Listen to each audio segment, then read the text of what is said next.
In this video, I'm going to be building MAXX FORCE from Six Flags Great America.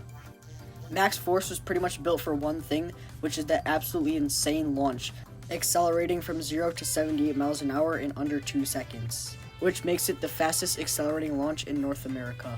And in this video, I'm going to be recreating the entire thing out of connects. For this project, I'm going to be trying to build with way more realistic tube supports. Normally, I just build with simple box supports, but MAXX FORCE has some pretty crazy structures, especially around that first double inversion.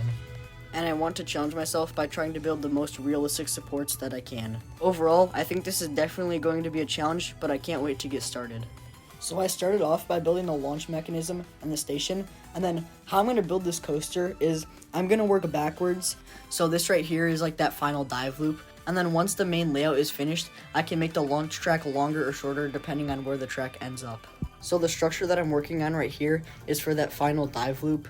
And the connections for the two triangle supports are really easy because they're just a 45-degree angle. And then for the support connecting them, I had a blue rod going through the 360-degree connectors to keep them in place. And then for the connections to the base, this one was pretty simple. It's just a 180-degree connector to keep it in place. And then this one right here, I just used a hinge attached to the blue rod. After that, I added in a couple more of the main supports. The way I've been connecting pretty much all of the supports is using this hinge right here. Then I added in this diagonal support beam, which helped make the structure a lot stronger. Unfortunately, this main front support structure is still really unsteady because it's basically just a giant rectangle. And I can't really add any diagonal cross beams because the track's going to be going directly through that part. Then I added in the rest of the main supports for the support structure. And I honestly think this is looking really good. Near the top of the structure for the smaller supports, I started using only 3 rods instead of 4, mostly to save on pieces, because I'm already starting to run low on some of the gray rods, which is the main thing that I've been using for these tube supports. Also, I haven't actually added in all of the smaller supports, and there's supposed to be a diagonal one going from there to there, but adding too many just makes it look weird. Also, these supports don't really do anything anyway, and this one right here actually isn't even attached to anything, so it doesn't really matter if I add them or not. Another example is right here. There's supposed to be 4 of these horizontal supports, but I only added 3. After that, it was time to add in the track. I started by just connecting the track at one point at the top, leaving the rest just kind of loosely dangling there, and then after that, I added in the rest of the supports in the tubing. Now the track for the dive loop is completely done. It actually took me longer than I thought, but I think it looks pretty good. Unfortunately, the top of the support is still really unstable, but hopefully now that the track is in, I can go through and add more diagonal bracing to strengthen it. Now the hardest thing about this was probably the brakes because the train has so much speed going through the dive loop. So what I ended up doing is I added these tires on the side of the track that contacted the train as it went down. And as you can see, it works really well and brings the train to a complete stop. The main idea for the braking system was to start slowing the train at the very top of the dive loop where it has less speed, and then the rest of the brakes can slowly bring it down.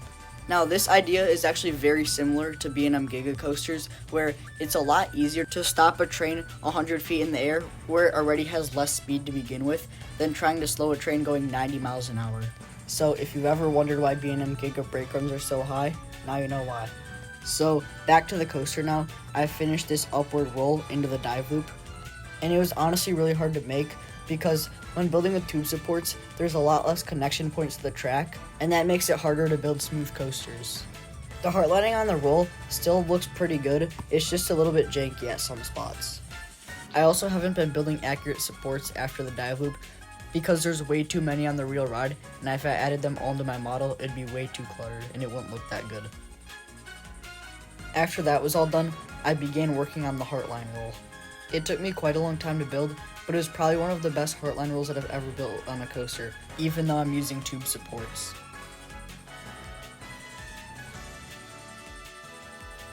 One strategy I used to make the heartline better was by adding flexi rods in between the cross ties like this.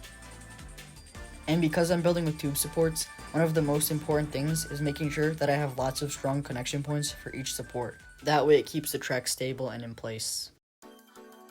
After the heartline roll was done, it was time to build the biggest element of the ride, which is the first double inversion.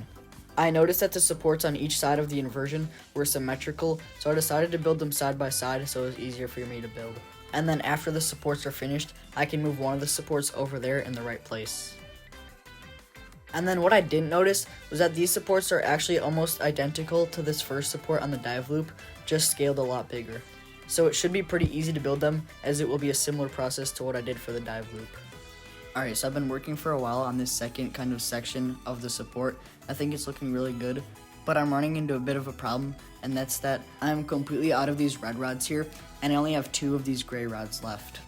So hopefully I'm going to be able to use this kind of support here for the rest of the coaster. But luckily, I'm almost done with the coaster. I just have this last kind of section right here to build. Alright, so I finished up this last section of the coaster, and I think it's looking really good. I also added in the rest of the cross bracing, so the structure is really strong. It was quite a challenge to build because I didn't really have that many pieces left, but I think it turned out really good. And now the only thing I have left to do is add in the track and build a launch, and then the coaster will be finished. So I just finished up the rest of the coaster, and unfortunately, it didn't turn out how I wanted it to. Because the track is so heavy, it made the structure sag down so much, which makes it look kind of off. Other than that though, I'm honestly really happy with how the coaster turned out, especially because it was my first attempt trying to build realistic supports. And now that the coaster is finally finished, it's time to take a look at the final result.